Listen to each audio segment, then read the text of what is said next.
Yeah. There we go. Good morning. Hi, everyone. Welcome to the Daily Drop-In. We are celebrating today. It's Tuesday, September 28th. We've had no tech issues. We've had technology issues for the last few days. And today, at least to get started, just spun and spun and spun. But we are live. We are streaming on Facebook, YouTube, Twitter, and Twitch. And we are thrilled, more than thrilled, to be a part of each and every one of your mornings. Thank you to those of you who are tuning in live with us at 7 a.m. Eastern. We have so much people to share with you. We'll not only start, obviously, with a morning cheers to welcome in the incredible day we have ahead of us, but we have incredible conversation headed our way as well, all around this theme of questioning and everything else in between. So we'll be right back to welcome in our incredible guest time. I'm so excited to chat with you today. And for all of you that are just popping in, getting started, feel free to share your good morning messages in our comments and share this feed so your friends and family also can tune in and be a part of the fun. So we'll be right back.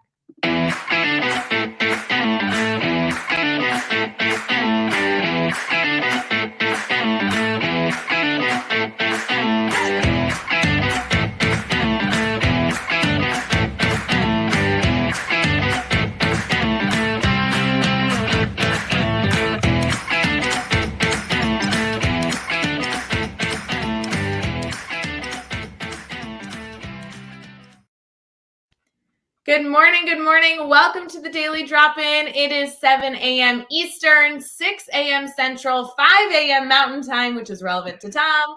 And we are getting started here bright and early. Tom, how are you doing? I'm doing fantastic this morning. I've got 1 hour to the good. When we originally scheduled to be on, I thought it was going to be 4 a.m. Pacific at home, but I'm in Billings, Montana, and I got an hour to the good. So feeling good this morning. Yeah, great to be with you, Ray. Thanks so much for inviting me. Oh, it's going to be such a fun conversation. I was thrilled to hear that too when you popped on. You're like, oh, I have an hour, I'm living in Mountain Time right now. I'm like, oh, good. Just, you got to sleep in a little bit. You got to kind of get ready for your day. Obviously, traveling is its own hurdles, but fun to be in Montana. I'm sure we'll love to hear about all that. We are so excited to have you specifically on the show this week, because I know that we're going to be able to have such good dialogue around a topic that you are very passionate about. So it's truly an honor to be here. For people to maybe haven't connected with you in the past, can you tell us a little bit about yourself, the work you do, kind of all that fun? Okay, so yeah, I've been in education for 30 years. I started teaching in 1991. I was a teacher for 7 years, a school administrator for 11 years, and I worked in a central office position for 2 years. And after 20 years in the school system, my first book was published in 2011, my first book around assessment. Resigned from my position at the district level, and for the last 10 years, I've been working as an author, a speaker, a consultant. Published 6 books in the area of assessment, and it's, as you say, Ray, it's a topic that is a passion for me in terms of how we strategically utilize questions. So that's been a big part of my life for at least 17 years of my career. I've been immersed in this assessment work, so that's a big part of what I'm doing and why I'm on the road. I was going to say, is that what led you to Montana? Because I have not been to Montana. It's on the list. So what brought you there? Are you working with a team? Yeah, I'm working with schools. I was actually working in Wyoming, so I had not only did I fly into Billings, but I had to drive 2 hours down to Graybull, Wyoming. And this is just the third of a trip. I've been away since last Monday. Worked in Arkansas, in Hot Springs, Arkansas for a couple days, Huntsville, Alabama. Did a virtual training on Friday, ironically, with a school that is 20 minutes from where I live, but I was in Alabama because I couldn't fly home to train. It was originally supposed to be a Zoom meeting.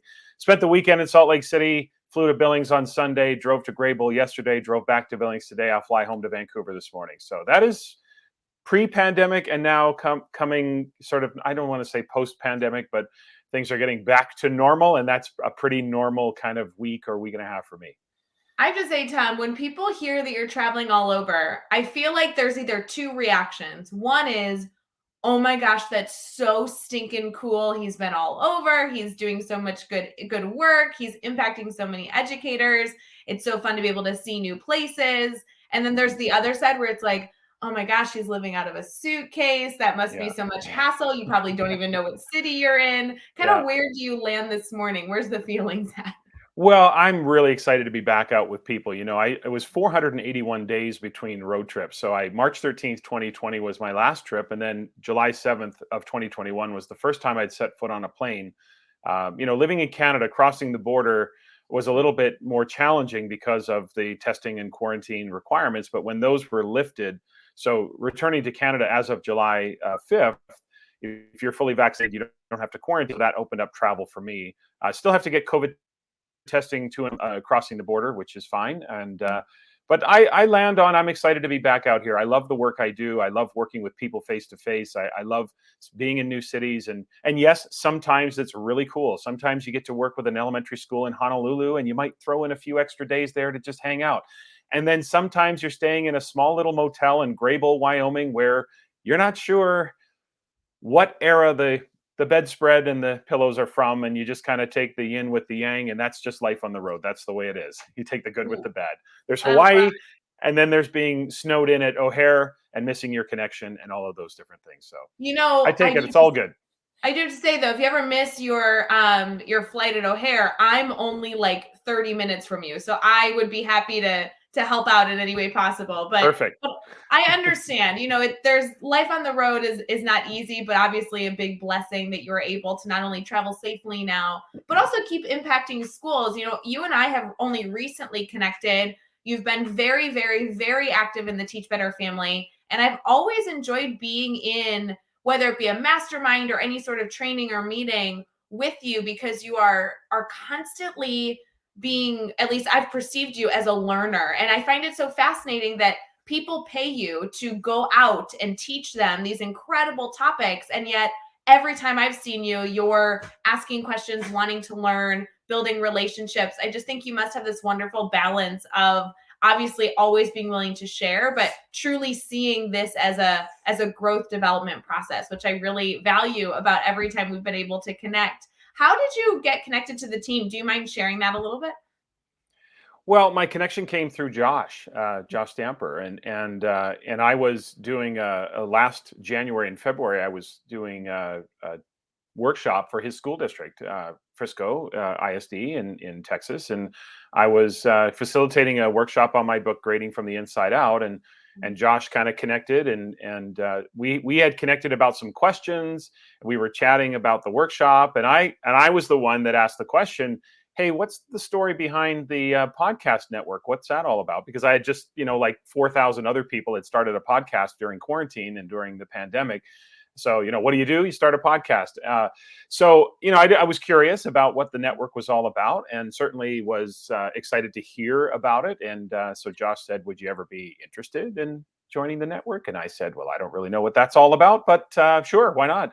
And next thing you know, here we are. So I was excited because it's great to connect with people in the network like yourself and Josh and all of the other podcasters on the network. So yeah, that's kind of how it came about. It was Joshua Stamper, and excited for Josh and his new book that's come out just recently too. So very excited for him and happy for him on that. So that's how I got connected, and I appreciate that, Ray, because I always enjoy being in the space with all of the Teach Better network and family. I really appreciate the seriousness and yet the fun that comes with you work hard, you play hard, you have fun, and that's what life is all about. I love it. No, it's been wonderful welcoming you into not only the podcast network, but now so many other avenues that you've been able to get involved in with the team. I know we're constantly, in this community of sharing and learning and asking questions and fostering deep discussion. And I just so value that you're a part of that now. We have a ton of podcasters and Teach Better family members in the comments this morning. So good morning to Brad, Brianne, Debbie, Sandra. It's so good to see all of you. I know there's so many others that are able to tune in this morning. We love being able to start the day with a little bit of fun, positivity, some good storytelling. It is Tuesday, September 28th, and we have a lot in store for you. One of which is that we are going to start off our morning on this Tuesday with our Brainstorm Bank segment. We're able to take questions from the audience, foster some discussion around our weekly theme, and then we will conclude our show with some good news, which Tom, I have some good news I think is going to interest you. So I'm very excited. Well, I picked it special for you. I thought this would be really good to discuss. So good morning, Patty, jumping in. We're going to transition here very quickly to our brainstorm bank, kind of get into some educational dialogue, discuss questioning to a little bit deeper extent, and try and get each one of you who's tuning in this morning some good food for thought around this concept. So we'll be right back.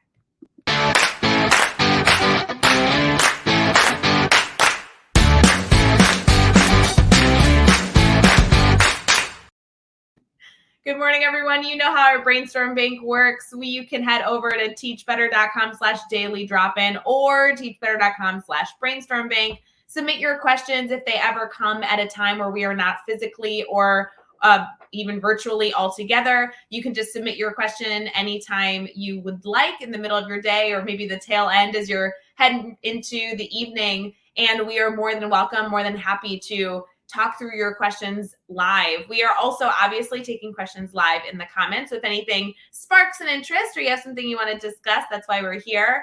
Tom, you have done so much work in the space of questioning and assessment. And I love that these two concepts actually go together so beautifully. I'd love to dive into that. The theme this week is all about being better at understanding the power and the art of asking questions. And these can be questions student to student, peer to peer, stakeholder to teacher. I mean, we're going to go through the whole gamut. So can you first start out with why this was a topic that you have committed so much of your professional career to?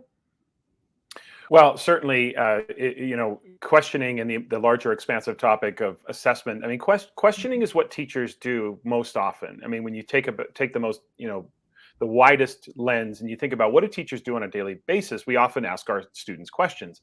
And yet sometimes our questions are asked with the intent of simply eliciting a correct answer from a student. And we really can use questions to generate assessment evidence that allows us to make instructional maneuvers in real time. For me, assessment really is the engine that drives so much of what we do in school. It's hard to make decisions about interventions. It's hard to, from a UDL and then to a differentiation perspective to support multilingual learners.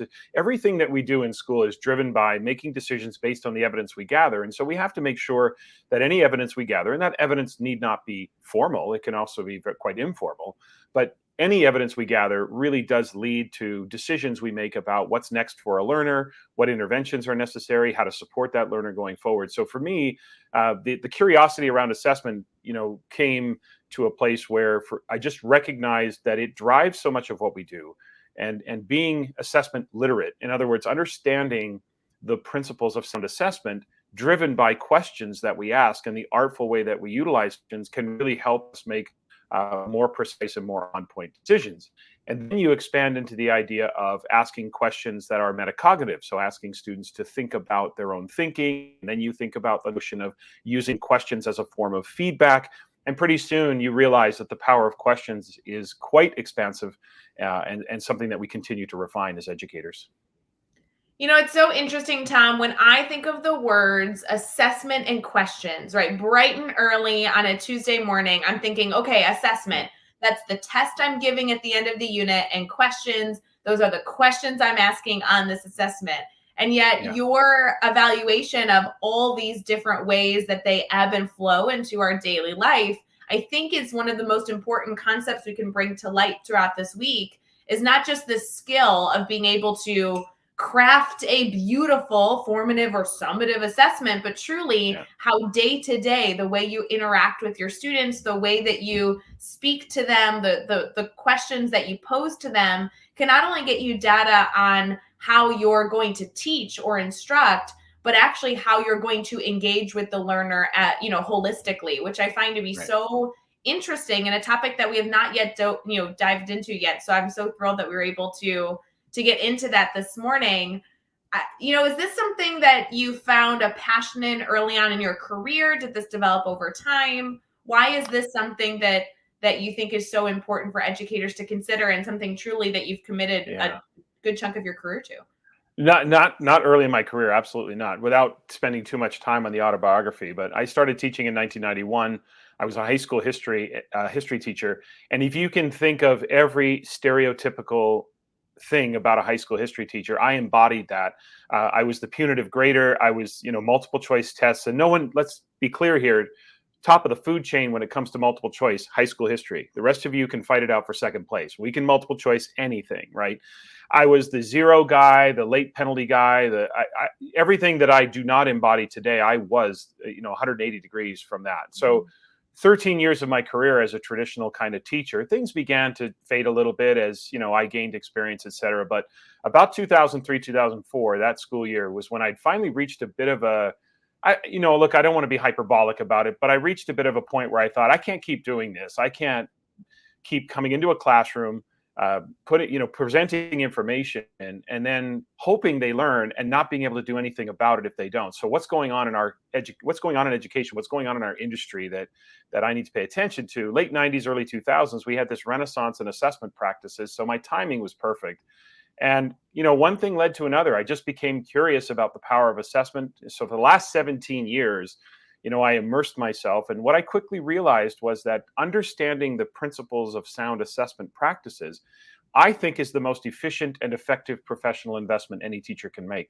It touches everything we do, as I said earlier.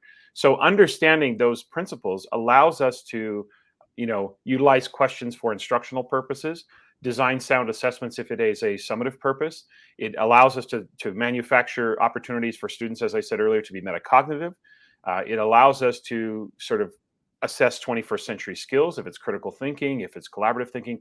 Once you understand assessment, it has reach into almost everything we do. So my curiosity about assessment, just as I had some early success in my classroom, I just kept exploring. And, a number of years later, I wrote a book about it. And next thing you know, as the cliche goes, the rest is history.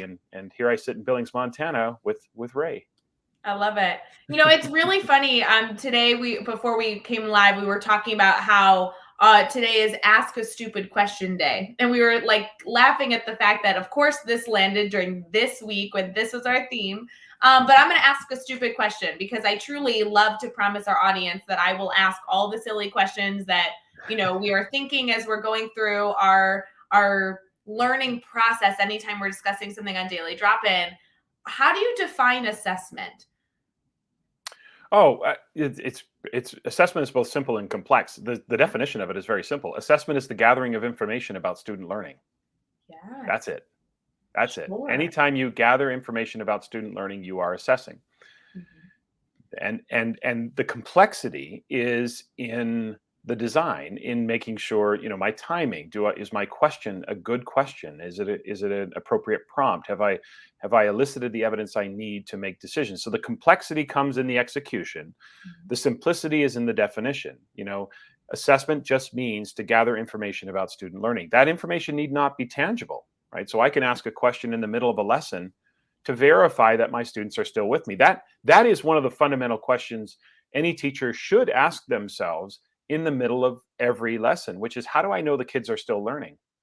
How do I know they're still with me? How do I know that they haven't switched off the narrative in their minds? And so what Dylan Wiliam calls a hinge question, a question or a series of questions right at a pivotal moment in the middle of a lesson, allows you to gauge whether or not you need to deepen their understanding or whether you can accelerate the lesson. So that's the power of questioning, is being able to be strategic about it and being able to plant that question at that pivotal moment, so that I can at least verify at that moment that my students have learned so far and that they're with me so far, and that I can continue to deepen their understanding. Or do I need to go back? Do I need to go back and cover something else? Just plowing through that lesson and not knowing is the real sort of promise of formative assessment at its most organic nature. It's not about spreadsheets and data. It's about gathering information so that I can make an instructional maneuver, what my colleagues and I call being instructionally agile, making those maneuvers. So yeah, that's assessment, gathering information about student learning. So if I'm an educator and I'm hearing these pieces this morning and I'm saying, okay, I love this concept that I've never truly thought about, where I need to strategically plant questions within my lessons. And I'm going to go teach a mini lesson this morning to my students at the beginning of the class hour. How do I make those strategic decisions? Is it something that, obviously you do training on this. It's something that you've written multiple books on. Where does the beginning of that process go, and how do I make sure that I'm strategically planning not only a question but the right question, and I know what to do with that data, because that's where I feel like the meat of this conversation exists. Absolutely. So you begin with a general framework, I would suggest, is sort of a three-step process. Okay, the first question in advance of any lesson, ask yourself, what are the typical misunderstandings that emerge when I teach this concept? So have in your mind this notion of, there are certain things that students initially misunderstand when I teach this lesson. I remember when I taught eighth grade math, when I taught, for example, equivalent fractions. Initially, some students thought reciprocal fractions were equivalent fractions. And so I have that in my mind, right? So step one is, what are the most common misunderstandings that emerge typically when I teach this lesson? And then the second question, this is the key: how will I know if any of those misunderstandings are emerging? That's the assessment question, right? That's where we think, okay, where is the right time for me to check whether or not that those are emerging? And then the third question is, what will I do in response if one or more of those misunderstandings is emerging? So that's the plan. This can be as informal or as formal. I think if you simply teach with the awareness of those misunderstandings in a very informal way, you're already sort of ahead of the curve, if you will. It's not about being ahead of other people, but you know what I mean. Like you're already in a place where your level of awareness in the classroom, and this is the point. We want to teach with an assessment lens or assessment mindset. Every move the students make in class is information that can help you. Whether it's a response, whether it's their body language, whether it's a facial expression, paralinguistic patterns, whether, all of these things help us understand where students are. So I then think about where's the right time. So getting back to the question, where's that right time? And then I formulate a question to gather the evidence I need. Now, typically, a mid-lesson question, you have to think about time. So a lot of times, a mid-lesson question will often utilize selected response because it's fairly rapid for the students to respond, and it's quick for you to consume, and you have to make that adjustment. So, for example, if you use like an exit ticket mid-lesson, it takes long to consume that. So you have to be thoughtful about how you design it. So those hinge questions are often most effective when they are those foundational pieces, so that you can utilize selected response, whether it's a four corners activity or some sort of Plickers or Kahoot or anything like that, that can help you know where the students are. There's a lot of different layers of what you shared. One of the ones I want to initially focus on is the concept of consumption. This is consistently something that I don't know that I articulate well, but it's something that I find to be exceptionally important, related to questioning, but really just so many different elements of teaching, is how quickly and easily the teacher can collect something, understand what they've collected, and make a decision based off of that data, which I love that you've labeled that as consumption. It's so spot on. That is a hard skill to teach someone. And even with student conferencing, I think that's where I struggle, where you really find the difference between a teacher that's strong in student conferencing versus has growth to be made within student conferencing, is them knowing what questions to ask to get the information they need as quickly as possible to then make decisions, which is not easy to do at all. The key for me is to what I continue to work with teachers is to say, listen, not all evidence you gather has to be tangible. It's not about collecting. If I formulate a question that has students deeply reflecting on a particular concept that I've taught, put them into groups of four. One of the most underutilized formative assessment strategies is engineering conversations amongst students. Give them a prompt, have them talk about their learning, because it helps in many ways. Because for students who struggle with written output, being able to talk about their learning for students actually deepens their understanding, and they gain access to other students' ideas. Now, as a teacher, if I circulate around the room, I start to listen for those misunderstandings. I listen to this group, I listen to that group, and I circulate around the room. And as I keep hearing a theme of misunderstanding emerging, that's my cue to say, all right, let's stop, let's go back. I make the instructional maneuver based on the evidence I've gathered. So I think the first step is to realize that there is both an informal and formal approach to formative assessment. And I think what gets underutilized, partially because we've been so stuck on electronic grade books and spreadsheets and quantifying, almost over quantifying everything for students, that if we can get to a place where we recognize that I can just listen in on these conversations, and that will tell me whether or not they're still learning, they're on point. I can look at a group across the room that's leaning back in their chairs or disengaged through their body language, and I can realize I don't even have to listen to them to know that I need to intervene or something's gone sideways back there. So when you notice those things, you start to realize that everything that happens in your classroom is information that you can use to help guide the next steps in learning. So it doesn't have to be, I use this expression a lot. I use it with feedback, I use it with lots of different things. Not every formative assessment has to be so epic. It just needs to be an opportunity for you to gain access to what's already in the room, which is what the students are thinking. Gain access to their thinking, gain access to where they are, and then make a decision from there. That's teaching. That's assessment as a verb. That's assessment as action. Too often, when you hear the word assessment, we often think of assessment as a noun, as a thing that requires me to stop teaching and conduct an assessment, as opposed to teaching as assessment, teaching through the lens of assessment. So you get to that place and you'll realize that the information is all there for the taking. We're getting a lot of positive response here this morning in the comments. We're getting some likes over on Facebook, which we always appreciate. And I think that's because there's so many layers to this that you're truly bringing to the surface. This concept that seemingly there's so many different elements of, but one that I've really heard over and over again is the first step to being a strong educator in questioning and assessment is knowing what you don't want to see first, right? Really knowing where those common misconceptions are or mistakes, because now you know what you're looking for. And I find that as we talk about questioning and assessment, sometimes educators focus too much on the discovery and not on the concept of what they're hoping to be searching for when they ask those questions. Can you just speak to that a little bit further? Yeah, I think sometimes we need to be very intentional, right? And I think if there's one area that we can all refine, including myself, it's the level of precision with which we ask the questions. And sometimes, there's the quintessential, okay, talk amongst yourselves, which as a workshop facilitator, we usually do when the tech breaks down. But we don't want kids just talking amongst themselves. Yeah, sometimes an open prompt is great. What are you thinking right now? What's on your mind? What has you curious? Those are great too. But sometimes we want to be very precise with what we're asking. That happens a lot with student reflection, where it's now reflect on your work, as opposed to being a little more precise by asking a different prompt that could be something like, if you had a chance to do this again, what would you change? Or tell me about a time where you hit a roadblock when you were working on this project. How did you overcome that roadblock? And what does that tell you about yourself as a learner? How do you like to learn? Like, being very precise with your questions allows you to gather.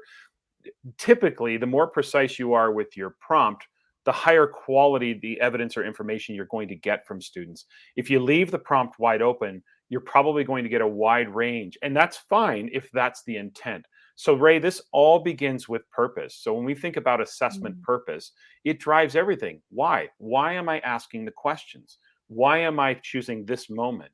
What is my intent here? Why do I want this information? Once you know that, now you formulate a question that actually gets to what you're thinking about. So sometimes we ask questions and we could be a little bit more refined and more precise. And as a workshop facilitator, I'm always trying to refine my prompts for the participants to have conversations at their tables and think about things we've been talking about. And I'm always looking for creative and clever ways to sort of engineer conversations amongst them. But even in a workshop, I ask the question, I circulate around the room, I listen to what they're saying, and it makes me realize I got to stop, I got to go back. Let's go back over that concept again. It's really about being that level of precision that can help you get higher quality evidence, if you will, from the students, that allows you to make those decisions. It's interesting. I sat in a teacher evaluation a few years ago with a principal that I so admired.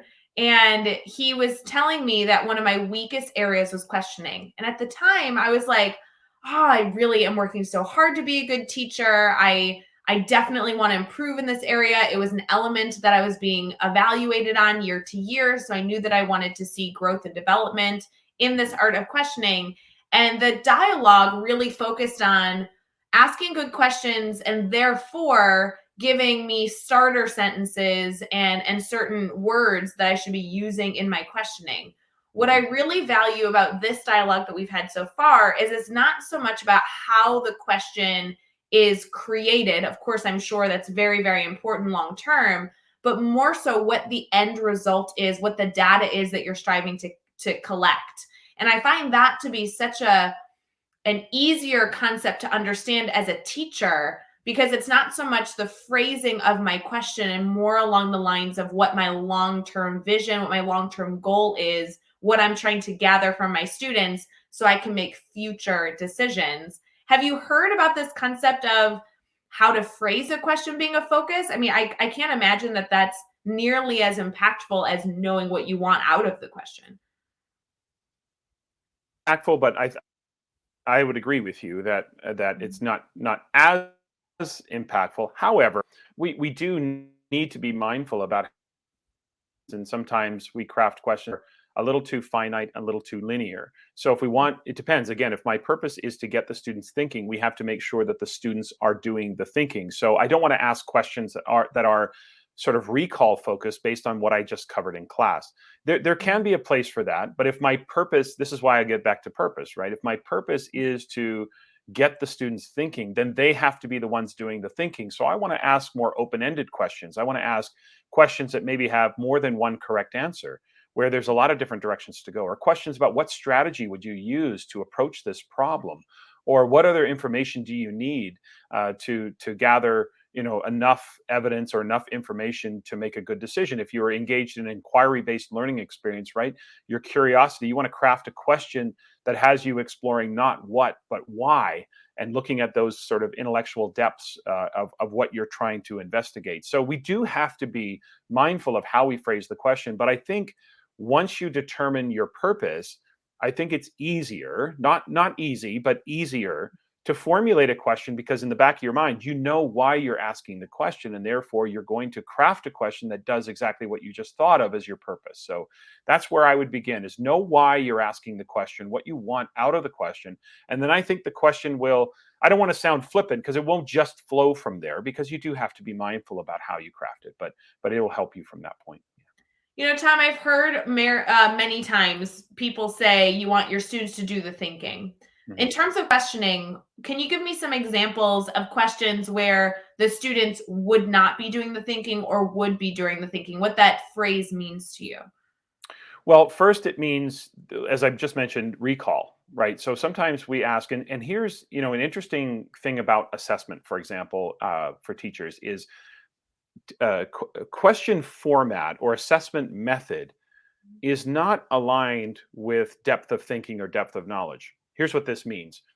It means that just because I ask the students to write an extended written paragraph answer instead of multiple choice does not mean I'm getting to necessarily greater depths of learning, because a paragraph question could be recall, right? So I could ask a paragraph question and say, describe the 7 stages of the water cycle. Well, that's recall. And so just because you put it in a paragraph form, it's actually quite inefficient, because I don't know why we're having them write out a paragraph when you could assess that through selected response or anything like that. Or I could ask a question where they have to do some thinking. So describe what happens to the stage of infiltration during heavy rainfall. Mhm. That's a thinking question, right? I have to think. So who's doing the thinking is the most important part. Sometimes you might even think you're having the students do the thinking, but it's actually recall. So for example, we do a character analysis out of a novel during class, and I walk my students through this whole process of doing a character analysis. And then on the assessment, I ask them to do an analysis of the same character. That's not analysis, that's recall. Give Mhm. them a different character. Now you're having them do the thinking. So what it means is that the students will have to, excuse me, at some point come up with some level of original thinking. They have to come up with some level of originality, that they don't just have to remember what their teacher said or remember what was in the book, that they actually have to almost formulate or create new knowledge or create new information. There's some level of creativity in that whole notion of responding. So sometimes we get fooled into thinking that the assessment format, the question format, Mhm. is aligned with depth of thinking, right? So I don't want to ask multiple choice questions. I'm going to ask a paragraph question because that's greater depth of knowledge. That's more academic. But if your question is recall based, you're actually losing time and almost wasting time. So we want students to do the thinking, and that means they have to create something original, Well, something, and this some goes original. back, if you don't mind, to Yeah. circling back to this concept of consumption, that Mhm. as you're asking the students to give you a source of information, how quickly should you be able to, XYZ, be able to interpret the information? And you're right, if you're going to ask a question that requires then a paragraph that requires then you to consume it in a little bit of a more lengthy manner, then if you're not actually getting that deeper sense of information, it's kind of like wasting your time in some regard, Yeah. right? There's a more efficient way to get that same outcome. Makes sense. When it comes to Times consumption, we I think there's, oh, sorry, I think we cut out here. You still with me? All right, hopefully we'll get Tom back here in just a second. Am I Um, frozen? oh, there we go. Here we go, Uh-oh. Tom. If you don't mind, I Okay. would love Did I if you freeze? would mind sharing what avenues you've seen that are easy for teachers to consume and make decisions on versus the more lengthy options. So your example earlier was an exit slip that might take longer than asking Yeah. a really intentional question, depending on what you're looking for students. Do you mind Mhm. spitballing a few brain ideas for us? Sure. So there's basically two ways you think about it mid lesson, because you have to think about, can I consume it and can I turn this information around in a timely manner? So mid lesson, that's where we often point to two things. I look at a selected response, kind of multiple choice option, which is very conducive for foundational knowledge. Multiple choice is not great when you need explanation or you need evidence of thinking. So this all comes under the idea of how we design our assessments and then knowing how to ask. So mid lesson, it's those hinge questions. It could be a four corners activity where I move the students physically or they respond through something like Kahoot. And the other one is the engineering conversations. Have them talk about their learning, because you're right, you can't take all that time to consume it mid lesson. If you need evidence of explanation, evidence of thoroughness, evidence of thinking, then that's what the exit ticket. Because the bottom line is this: when I talk about, a hinge question, I'm really talking about the assessment method selected response, and then there's constructed response, and that's fundamentally the only two assessment methods we really have. You either choose an answer or you create an answer.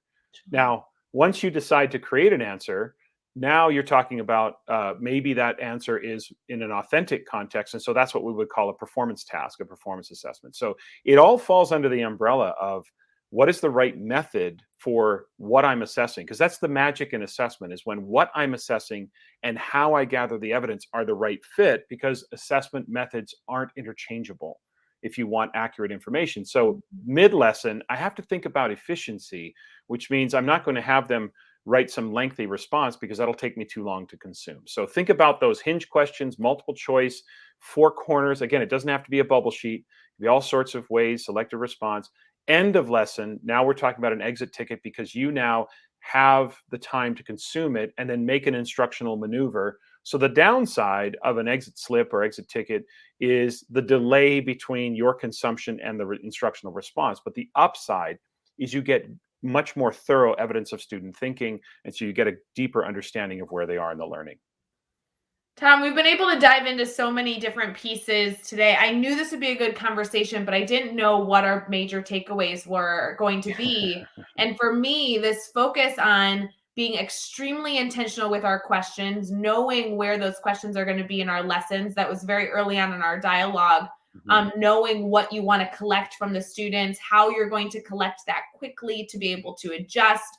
That's been such a great conversation. This concept of consumption. How do you, as a teacher, quickly collect information? What are the pros and cons of having that lag time between the types of questions I'm asking and when I'm able to respond instructionally? There's been so many different pieces here. Obviously, we'll get to some of your books here in just a second, but if I'm a teacher and I want to dive further into this concept, yes, there's so many resources and we'll get into those here in just a moment, but what's kind of the first step that I can take in this process when I'm trying to improve my questioning practices?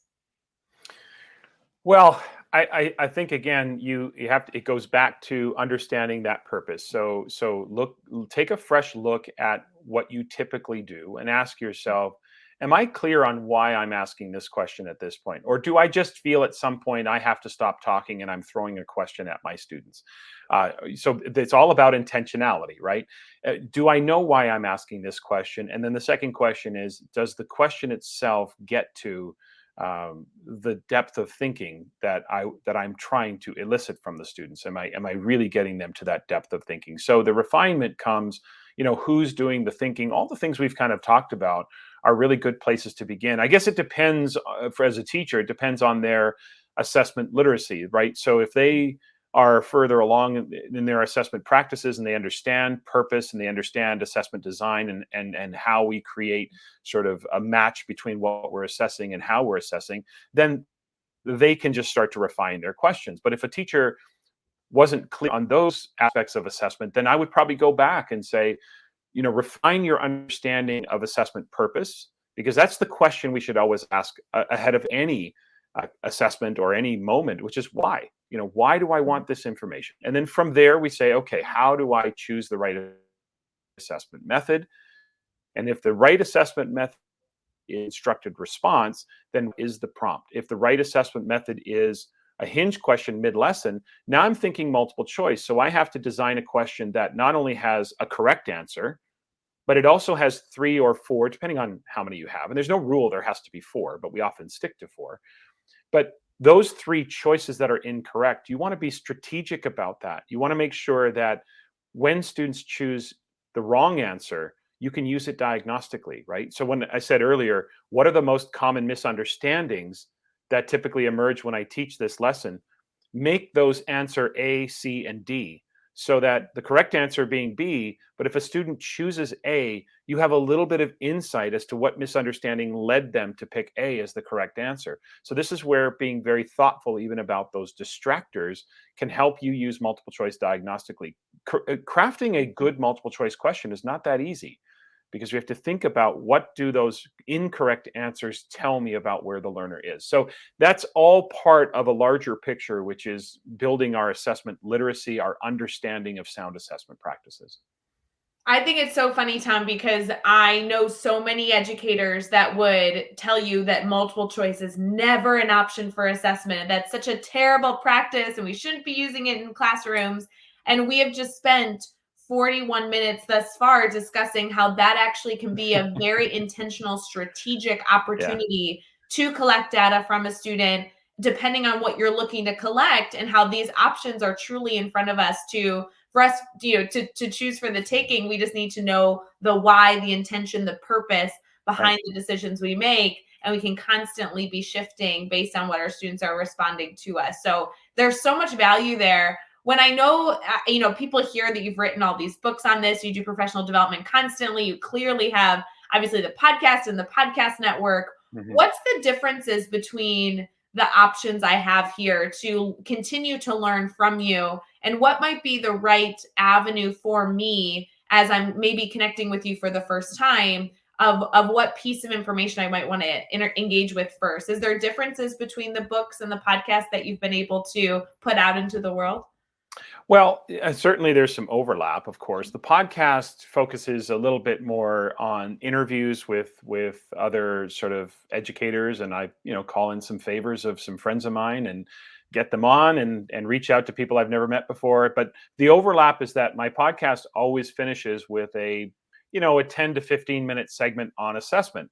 Listeners will send me questions, or questions will come up in the trainings I'm doing, and it sparks me to sort of put that segment out. So, for example, the episode I put out yesterday, there's the last 10 minutes is all about peer assessment. And it's because it's come up in trainings and people are asking me questions about that. So that's the overlap, is that the podcast is not entirely about assessment, but because assessment is an area of expertise for me, it's something that I always incorporate into every episode. Sometimes the guests themselves are assessment experts. And so, I have had folks like Tom Gusky and Rick Wormley and others have been on the podcast, and we've talked, shop. And, it's interesting, Ray, when you talked about multiple choice, it frustrates me that people are just dismissive. Selected response is a valid assessment method. And I think it's really short-sighted to just dismiss an assessment method because you don't like the fact that standardized tests utilize it.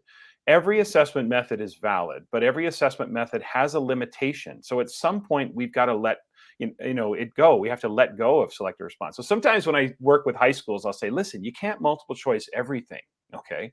Now, in fairness to high schools, when I work with elementary schools, I say, listen, you can't rubric everything either. Can we just tone it down? Like, you have to be thoughtful about your assessment method. And this notion of just dismissing it, that let's just put it this way. Anybody who asserts that we should never use multiple choice and that it's a poor choice as education is misinformed.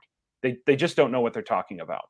And I'm sorry to be so blunt about it, but that's just, I think it's irresponsible. If you're in front of people and if you have a microphone and you're in front of people and you're saying that, you should not be doing that, because that really is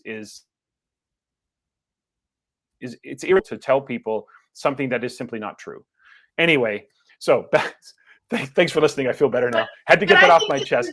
But truly, Tom, I think it's wonderful that we're able to bring to light a common misconception, because what you've been able to share with us today is that it can be a bad assessment choice if you don't have the purpose, the intentionality behind it. But then again, everything can be. Having students write a paper, having students write a paragraph, giving them a 40-page question test. I mean, all of these avenues can be just as detrimental as the other if we don't have that intentionality, that purpose. So you've brought to light so many different concepts, but sorry to interrupt you. Please okay, no, that's I appreciate that. And I think at some point, assessment gets talked about, one of my, I guess pet peeves, if you will, or whatever, is the way that assessment gets talked about on social media. It frustrates me how flippant and exaggerating, hyperbolic.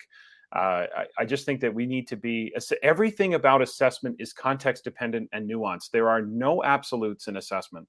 And yet, if you read Twitter and you read other spaces and you listen about assessment, people are very definitive and absolute. You start a sentence in assessment with the words always or never, you're probably wrong. That's the bottom line, because the research is always about nuance and context, and sometimes feedback doesn't work.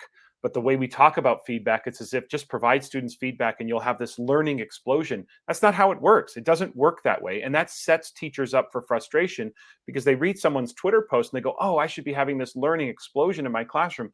And when that doesn't play out, they start to feel less than, because their hero on Twitter was talking about, how this is just incredible.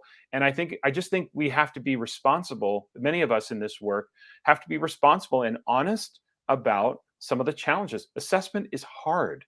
This is really hard work, and it takes a lifetime and a career. I still learn about assessment, and this has been my life's work for 17 years. And that's a contradiction, life's work for 17 years. But you know what I mean? I've been immersed in it, and I'm still learning all the time. And so, so I guess back to the original question, the podcast has the assessment pieces, and that overlaps. A lot of the content is reflected in many of the books that I've written or co-authored with my colleagues. So wonderful. I'm excited for them to check out all the things that you've been able to share. And really, Tom, I know we've been able to kind of just touch on this massive, massive topic, but I think you really summed it up beautifully at the end, that assessment is challenging. And sometimes as we begin a process that we're finding hurdle after hurdle after hurdle, it is affirming to hear that it's really hard work. And not only hard work to get good at, but hard work to sustain. It's constantly something that we need to revamp and continue to educate ourselves on the new data, the new practices that are out there, the new conversations that are being had. And I think you really brought to light one of the first initial things that we need to continue to work on, and then also where we can get these other resources, which I very, very much appreciate. We're going to get into our good news segment here real quick as we finish up our conversation on the Daily Drop-In with Tom Schimmer, and we will be right back.